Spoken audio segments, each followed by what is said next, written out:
There she is. The hardest working boat in the biz. A hard merch. It is a fishy, fishy boat, people. We're gonna jump on board and help ourselves. Ready to take it? I'm ready. Cool. You gonna jump her off the front? Judge, right? Yeah, I'm gonna jump off the front. I just gotta go to the. I just gotta grab that tote right there. All right.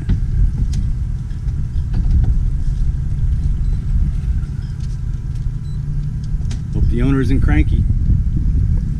Yep.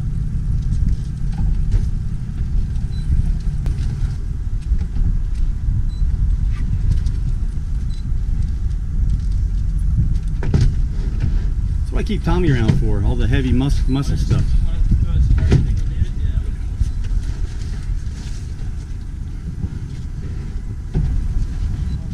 Good. Yeah. Let's get out of here. Let's go fishing. No guts, no glory. Tails up. All right, what we're doing here, I'm gonna show you how we're getting these bait.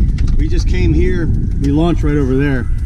We're out here in the channel, and we're just moving around until we see these marks here. It was barren everywhere. Once we came into here, we knew that we were on the bait. That's what mackerel looked like right there. That's high chirp on an Evo 3. And that's what size bait they are. So it's really a great way to learn your machine, to really pay attention to what you're marking and measure it against what you're pulling out, because then you can really learn what you see in the future. Now I know that every time I see marks that look like that, I know it's probably mackerel. Mackerel have a very tiny swim bladder. Actually, it might even be non-existent, I'm not sure. But with the CHIRP sonar, you can mark them really good. I know older machines, even single frequency, it's very hard to mark them. And Joe will show you. It's just a small Suzuki rig, and you can see him right there. He barely got it down, and he's loaded up with bait. And what you do is when you feel that first one on, reel it in slow. Yeah, so it'll latch on. Don't just leave it static though. I found that if I just leave it there waiting for more to get on, it just tangles up into a mess. This is what happens. So reel it slow, but make sure you're reeling it to keep that line straight. It'll get tangled up. All right, he's dropping it straight down. Look at this. And yeah, he's so you know the tournament striped bass fishermen, you know when it's really easy to get bait, it's usually very hard to catch stripers. Alright, that's good. Let's hope today's the exception to the rule. We take some of the drive ahead a little bit. All these you see on the bottom here, those rectangles, it's all lobster pots. Some new, some old. I think some that got away from guys. See all those lobster pots? It's very cool. That really is something. All those lobster pots. It's like hundreds of them. So over the years, people losing them, I guess, or man, look at them, peppered. They're how many are filled with lobsters? Probably a couple. There you go. Yeah, Lemon Bridge coming in Harborside, looking for an opening. A couple minutes, I just went down. All right, no problem. Thank you. Got it, Captain.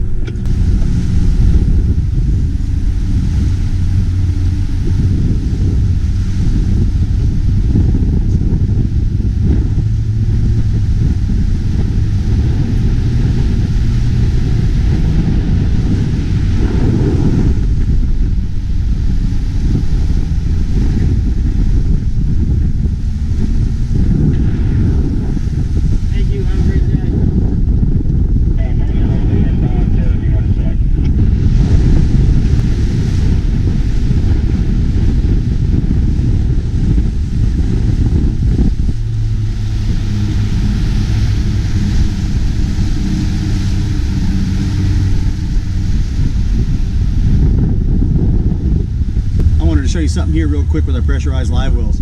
I'm not using it as a pressurized well right now at this minute. You see I have the level here.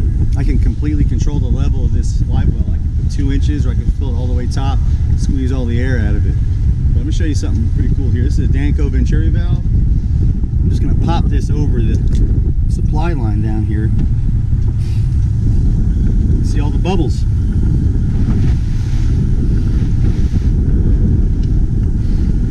See the entire well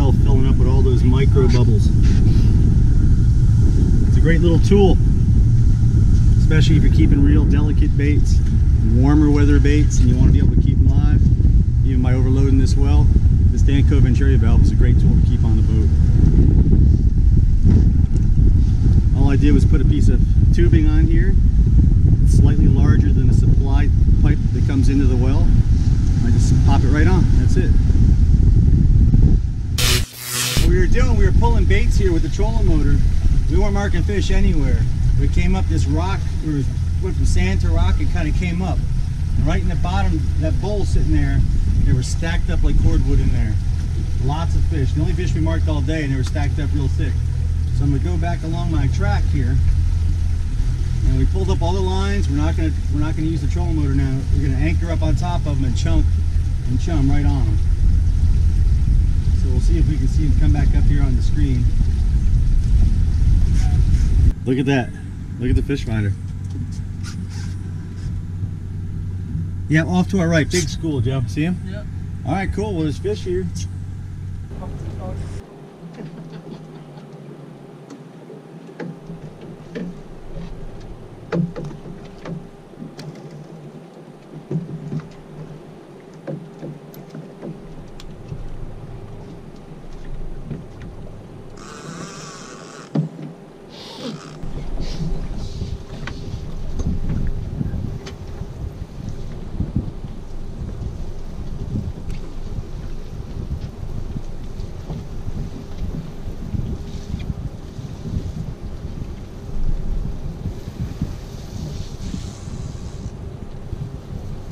All right, I'm going to show you a little tip here on how we cast these Valiants here, the accurate Valiants.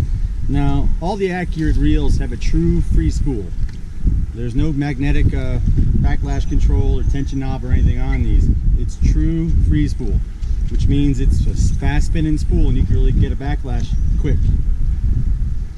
Quick tip here, you'll never get a backlash. What we're going to do is as soon as I let go of this spool, I'm going to immediately tap the side of the spool.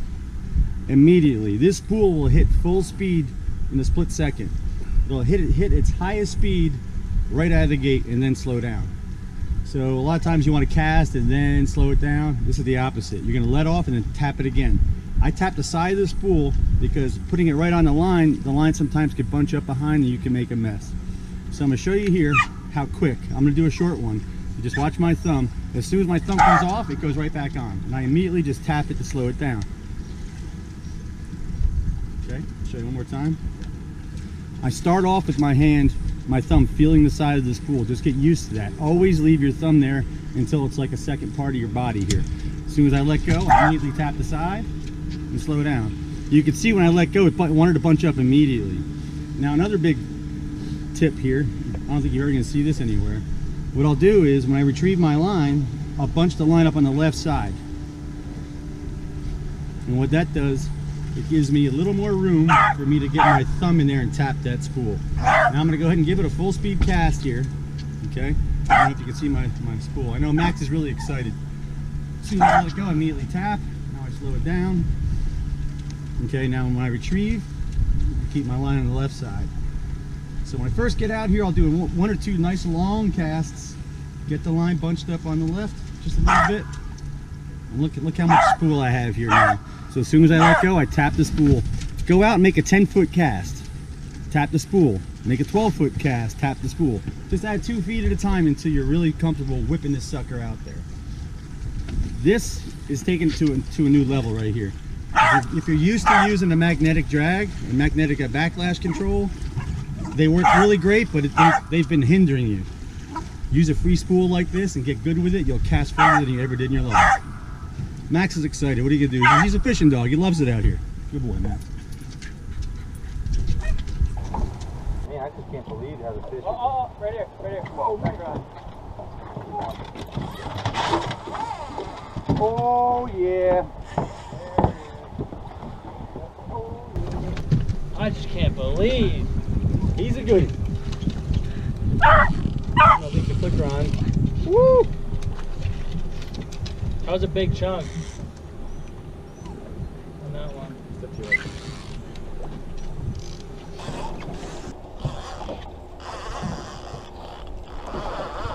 Oh, nice. sure. Oh, it's up on top already, so that's a good sign. Now what we're doing here is I'm fighting this fish on a long line. I'm not in a hurry to get him to the boat. As long as I can keep pressure on him, rod tip bent all the way down to the backbone of the rod, that's all I want right now. I'm not going to horse him in real quick. When the fish is far away from the boat, they're very subtle angles to that fish. He goes left, right, he goes left and right. The angles aren't that harsh from the line to the fish. As this fish gets closer, the angles get sharper and sharper and sharper. That's why a lot of fish are lost right at the boat. For mono, braid, doesn't matter what we're using. When we get this fish close, we back off the drag a little bit. That fish can just go left and right so quick that if you have way too much pressure on there, you can pop that hook clean out. Taking my time. As long as I'm bent down to the backbone of the rod, I got enough pressure on that fish. Probably about 20 feet or so. I'm going to back off just a touch, not a lot, just a little bit. Hopefully if it makes that harsh, sharp turn real quick, hopefully it won't pop out. These are real healthy fish here. They fight a lot bigger than they are.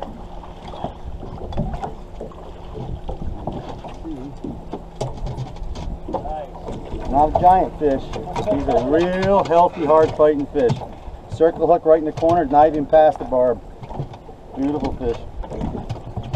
Alright, we're using circle hooks out here. I was never a fan of these when they first got popular, but that's all we use now. So we're on the chunk right now. What we're going to do is put the rod in the rod holder. Here's our fighting drag, that's where we're going to fight the fish.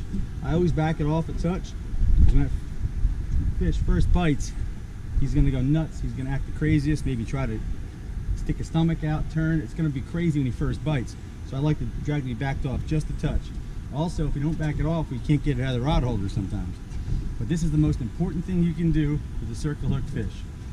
If this fish is not pulling drag when you see the rod go down, don't take it out of the rod holder, grab it and crank as fast as you can.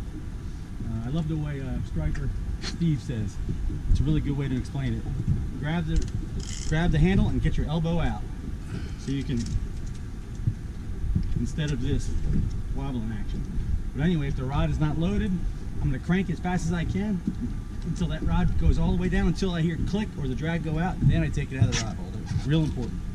We've been doing that, and we've been really batting 1,000. Probably 99 out of 100 fish we'll hook and we'll catch. Doing that same exact thing. Now if it's screaming drag, just pick it up and fight your fish. But if it's not, crank, crank, crank, crank, crank, load the rod fully, sink that circle hook in, do not yank, just crank, crank, crank, fight your fish. Joe's put us on some more fish out here. This kid's a psycho. So right now we fished here, what, 4, 5, 6, 5 times? We fished different places every single time we've been here, and we've caught fish every single time. This kid's a maniac. It's like, right, over that back rock. Oh, here he is. Crank, crank, crank, crank, crank, crank, crank. Nice. Joey just showed exactly what we were talking about. That was perfect form, Joe. Got my elbow out. Elbow out, right. And Joey just told me that's exactly what they do with tuna too, right? That's right, that's right. Circle hook with the big tuna. How do you? Is it basically the same exact thing? Yeah, same exact thing. You know, we got bobber and minnow out there in the ocean. Bobber and minnow. Exactly. Nice. With a balloon, we'll be fishing out there, anchored up most of the time, sitting on that edge, waiting for those fish to come by. Same exact concept. We're using circle hooks. They get a bite. You know, you let that rod go, and then you just crank, crank, crank, and it's going to come tight. The circle hooks are dead on when you do that. You work it just right. I really like them. Yeah, he's close. Cookie cutter. Yep.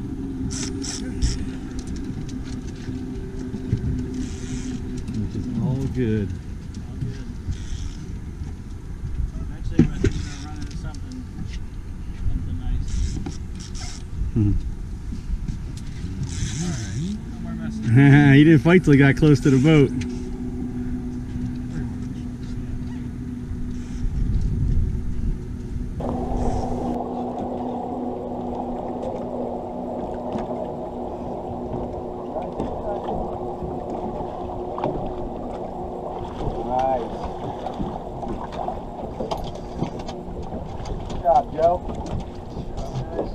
This is real important here. I wanted to cover this. What I see a lot of people doing when they release their fish, they hold it by the tail and then they push it forward and back, forward and back, forward and back. And these gills are very sensitive and they're not meant to go backwards. Never work the fish backwards. Hold them in the current like this. If you don't have current, just hold the fish by the tail and wait for him to swim away, but don't work the fish backwards. I think he's ready to go. Go. Good job, brother. Good job. All right, I'm gonna show you another little secret here. This is one I've never shared on video before. It's actually a pretty good one. Fluorocarbon line. When you're fishing fluorocarbon line high in the water column where the fish are gonna look up at it, whether you're pulling on planer boards or flat lines or trolling or whatever. It's a good tip here. Fluorocarbon line. Every once in a while, get a rag and wipe it with a good wipe. Fluorocarbon here is almost invisible in the water until it gets all these tiny little particles all over it that it picks up in the water. If the fish was looking up at it, that sunlight just magnifies them and can actually show the entire length of line made up by those tiny little particles. It looks like you can actually see the entire line through the water. So every once in a while, every other time you bring it in, if you want to do it every time, just grab a cloth and wipe the whole thing down. A bunch of these little things really add up. That was a cool one there. We did some testing with line and we're looking up from the bottom, from under the water, and looking up, and I swear that fluorocarbon is invisible when you first put it out. After fishing with it, laying on the bottom a few times, picking up particles in the water, it sticks out so bright from those particles on it. There's your tip right there. It's a good one. All right, we're getting ready to put the boat on the trailer. If you look right there, you can see Tommy's getting ready to back down. I'm just going to post up here and wait for him to come on down. Now, when he gets close, he's going to back down. He's going to put the trailer halfway in the water and he's going to wait for me. Once he gets it there, I'm going to idle up towards him. At that point, I'm driving my truck. He's not driving it. I'm driving it from here. He's going to do exactly what I tell him to do. Make sure you're lit up like this. Turn the lights on so he can see me and see my directions nice and clear. At this point, we're just sitting right here and waiting for him to get to the spot where he's going to put that trailer halfway in. This is a bunk guide-on trailer, okay? There's no rollers. This is an Ameritrail bunk trailer. This means once the boat is up on it and you bring it up out of the water, it's not going to slide. It's going to stick to those bunks. So what I'm going to do is I'm going to pull up. I'm going to power load the boat with the motor. And as he goes up, when I tell him to go, he's going to go up the ramp and I'm going to give it gas as he goes up, almost pushing the trailer up. And what that does is it keeps the boat from rocking back, sliding down the trailer as he goes up. Because if you go pin it to the front pulley and then you say go and he goes, you're going to come back a few feet and then you're up there trying to winch this big heavy boat on a bunk trailer. So I'm going to use the throttle to keep the boat stuck to the trailer. I'm going to show you how we do that. All right, there he is with the trailer. Show us how it's done, Cap. All right. There's Tommy. He's going to back down. Like I said, he's going to go ahead and get it halfway down. He's going to stop and wait for me. I like to come over on this side. Tommy knows he's going to look at his side view mirror, so he's looking for me here. I'm all lit up right now. Tommy's waiting. You see, I'm driving my truck right now. See, he's coming, he's coming, he's coming, he's coming, he's coming. Nice and slow. Come on.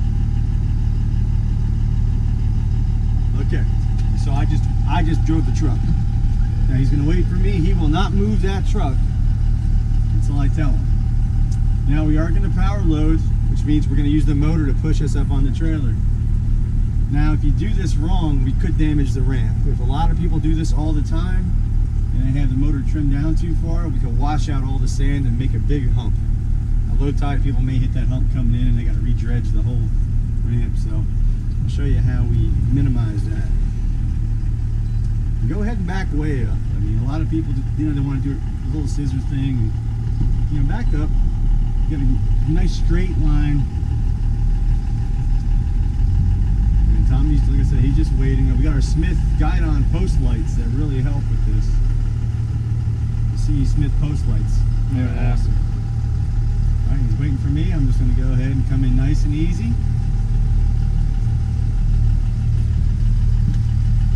Just hold on, Joe. Okay. All right, we have probably 3 feet to go. So if you can look back here on the motor, I'm going to tilt the motor up pretty high. That's because I don't want to damage this ramp. So I'm up pretty high and I'm going to go ahead and throttle it up. So look here, Joe. He's waiting for me. I don't have to use too much here. Like I said, I don't want to use too much power or I wash out the ramp. Just enough to get us moving. Now instead of going full throttle and getting those last couple inches, I'm just going to leave it slowly in gear. I'm going to back the truck down a little more. Come down. See, he's just waiting for me. I leave it in gear. He comes back. The boat automatically goes up a little further. See, the boat's going right up. Now we're going to give it a little more gas. Motor's still trimmed up.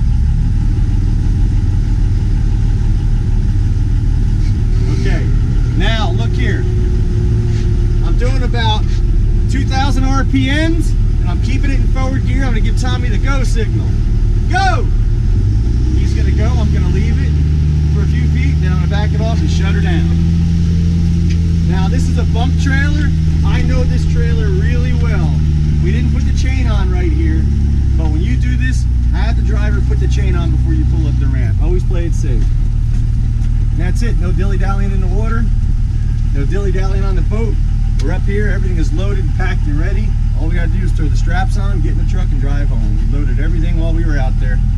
We keep everything in the boat. Keep as much stuff in the boat as you can, so when you go fishing, you don't have to load on the ramp. You're ready to rock when you hit the water. And that's a wrap. Yeah, man. Stay safe on the water. Leave a few for me. God bless Wicked Tuna, and God bless this man. Tails up, baby. Tails up, hard merch. Well, we just got done fishing with Joe Marciano.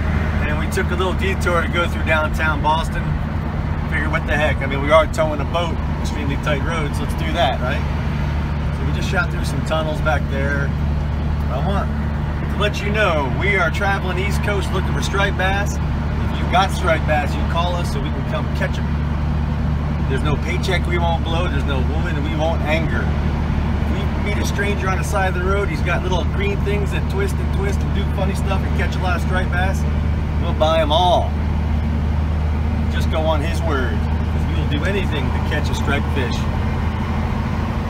Stay safe out there. Leave a few for us, all right? Peace. Love you, Boston. Straight, doesn't really get tangled up. Oops. And that was... oh, 2 points through the jack plate. Got a quitter. Through the